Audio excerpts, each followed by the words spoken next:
Today's passage was a pretty full one with lots to chew on. It was like sitting down to a full meal with many courses to it. But the biggest part of the meal was the bread, right?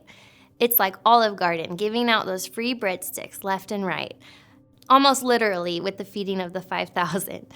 As you've probably guessed, we're going to be talking about bread. So let's dive into this bread chapter together.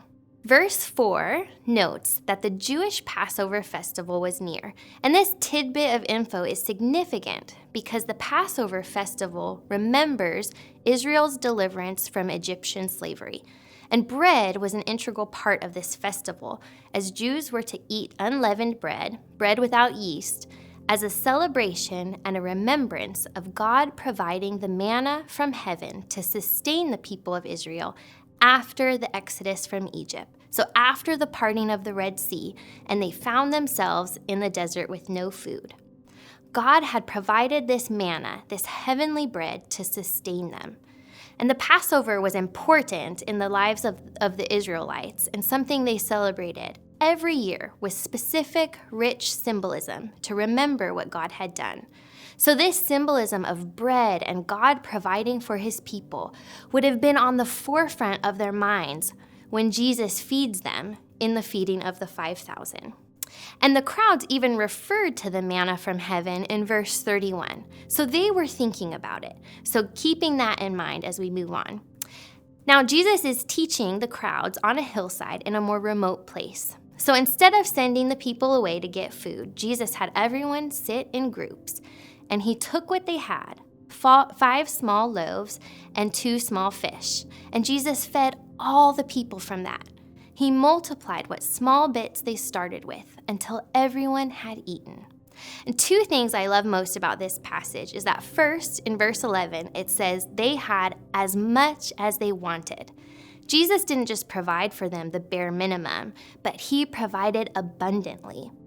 And second, in verse 13, from the leftovers, they gathered up 12 baskets. So not only did Jesus provide abundantly, but it was an overflowing abundance, 12 baskets full. One time in a particularly difficult season that I was walking through, just feeling constantly drained and overwhelmed, a friend of mine prayed over me that year, that season, would be a 12 basket full year, that God would provide so abundantly that by the time that season was done, I wouldn't be running on empty, but I'd have energy left over. And that imagery and that prayer has stuck with me, and I often pray that for others now. And today I'm praying that for you, that no matter what you are walking through, no matter what difficulties are ahead, would Jesus provide all that you need, and would there be baskets full left over? A 12 basket full year. But back to John 6. After this miracle of feeding the 5,000, Jesus performs another miracle of walking on the water. Then we see in verse 24 that the crowds are searching for Jesus. And when they find him, Jesus says in verse 26, "Very truly I tell you, you are not looking for me, you are looking for me not because you saw the signs I performed, but because you ate the loaves and had your fill." Jesus is calling them out that they aren't searching for him because they recognize him as the Messiah, but that they want more food. They're in it for themselves and what they can get from Jesus. And they even ask for another sign in verses 30 through 31. They want a sign like the providing the manna, as if Jesus hadn't just done that in their lives. But we can be so like that crowd, can't we? In verse 35, Jesus says, "I am the bread of life," which is the first of 7 I am statements found in the book of John. These 7 I am statements are metaphors used by Jesus himself to describe his character, what he's like, who he is. And these I am statements directly link Jesus to God, Jesus proclaiming his deity. Remember, this was near the time of Passover, so the crowds have Exodus in mind. And in the book of Exodus, in 3:14, God calls himself the I am, the one who is and has always been. So in making these I am statements, Jesus is purposefully likening himself to God, which is why some people got so mad and couldn't follow him any longer. And throughout John, we also see this pattern of Jesus making an I am statement and backing it up with what he does, giving teeth and validity to his statement.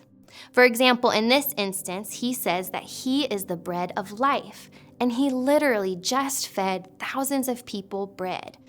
Later in John 8, you'll hear him say, I am the light of the world, just before healing a blind man, giving this blind man light.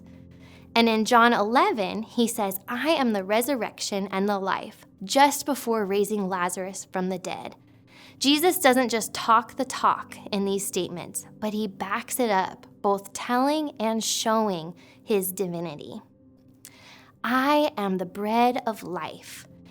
Bread is a basic component of life, often synonymous for food in general, and it is essential for life. And Jesus is saying that he is essential for life and for true eternal life.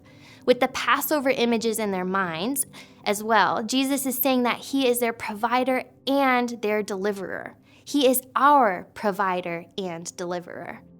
In this chapter, we see that the people were interested in physical bread, for getting their fill from something that perishes, but Jesus was offering a spiritual bread that lasts eternally. This is a heart check moment for us. Are we, like the crowd, so focused on the physical provision of things that ultimately will not last, the things that we can get from Jesus or get from going to church, that we are missing out on Jesus himself, a real relationship with him, and true life with him?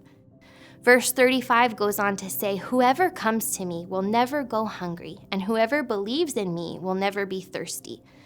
And this makes me think back to Matthew 5:6, when Jesus says, blessed are those who hunger and thirst for righteousness, for they will be satisfied. Belief in Jesus and Jesus alone satisfies our deepest need. Our deepest human need is for righteousness in God's sight, to be right related to God. And through Jesus, this bread of life, we can be restored back into the fold of God and have eternal life with him. We see in John 6 that for many, this teaching was just too hard and they gave up following him. They didn't believe. They didn't want to believe. They still just wanted their fill of temporary things. We probably know people in our own lives who fall into this category, or maybe that's part of your past story and you're figuring out how to come back to him. And for those who are willing to believe, willing to wrestle with the hard truths Jesus tells us, this is still Jesus' offer and invitation to us. Would we grab hold of this bread, this life he offers, not because of what temporary things or blessings we can get from him, but because of who he is and who he makes us when we believe in him?